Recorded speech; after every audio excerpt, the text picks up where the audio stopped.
সবুজে ঘেরা এক শান্ত জঙ্গলে ছিল চার অনন্য বন্ধু, ভাল্লুক, কচ্ছপ, হাতি আর চড়ুই পাখি।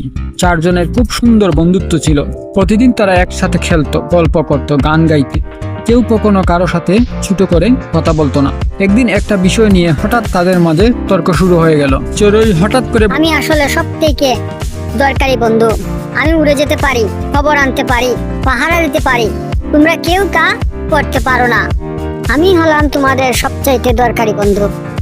ভাল্লুক বলল, তুই উঠতে পারিস মানে কি তুই সবচাইতে বড়? আমি না থাকলে তোকে শিয়াল ঘরে খেয়ে ফেলতো। এটা কি তুই জানিস? আমি সবচাইতে দরকারি বন্ধু। আমি তোদের পাহারা দিই। আমি না থাকলে তোদের কোনো অস্তিত্বই থাকতো না। আমার গর্জনে কত ভয়ানক জন্তু পালিয়ে যায়। হাতি ধীরে বলল, তো পাহারা দিলেই কি বন্ধ হওয়া যায়? আমি না থাকলে কে তোদের পিঠে করে নদী পার করত? আমি বলবো সবচাইতে দরকারি বন্ধু আমি, এবং আমি হলাম বনের রাজা। তখন কচ্ছপ ঠান্ডা গলায় বলল, তোমরা সবাই নিজেদের গুণ নিয়ে এত গর্ব করতেছো, কিন্তু একটু চিন্তা করো তো, আমি না থাকলে কত সমস্যার সমাধান হতো না। আমার ধৈর্য, চিন্তা, ভাবনা আর অভিজ্ঞতা তোমাদের মাঝে কার আছে? আমি হলাম সব থেকে শ্রেষ্ঠ এবং অভিজ্ঞ বন্ধু আমাদের মধ্যে।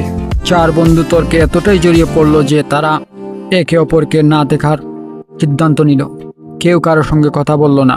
জীবন হয়ে উঠল অতিষ্ঠ, আনন্দ হারিয়ে গেল। কিছুদিন পর এক সন্ধ্যায় জঙ্গলে মুড়ে এক খোলা চত্বরে তাদের সকলের সঙ্গে দেখা হয়ে গেল। সবাই কিছুক্ষণ চুপ রইল। তারপর হঠাৎ চড়ুই বলল, আমাদের কি এই তর্ক বন্ধ করা উচিত না? হাতি বলল, হ্যাঁ। আমরা তো একে অপরের দোষ দিচ্ছি, কিন্তু ভুলে যাচ্ছি যখন আমরা একসাথে থাকি তখন আমাদের সবচাইতে ভালো সময়টা কাটে। কচ্ছপ মাথা নাড়িয়ে বলল, বন্ধু মানে একে অপরের গুণ স্বীকার করা না, যে আমি বেশি তুমি কম। ভাবি এবার বলল, আমার জানি যে তোমাদের ভালোবাসা অনেক শক্তিশালী। আমি ভুল করেছি, আমি ক্ষমা চাই। চড়ুই ডানা মেলে আনন্দ মেতে উঠল। চলো আমরা একসাথে গল্প করি, গান গাই, খেলি, তর্ক নয়, ভালোবাসার মিল খুঁজে নেই। সেই দিন থেকে তারা শিখে গেল, বন্ধুত্ব মানে শুধু একসাথে থাকা নয়, একে অপরের গুণের সম্মান করা।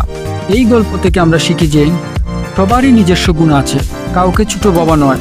একে অপরকে সম্মান করলেই সত্যিকারের বন্ধুত্ব গড়ে ওঠে। তর্ক নয়, সহমতই হলো বন্ধুত্বের আসল শক্তি।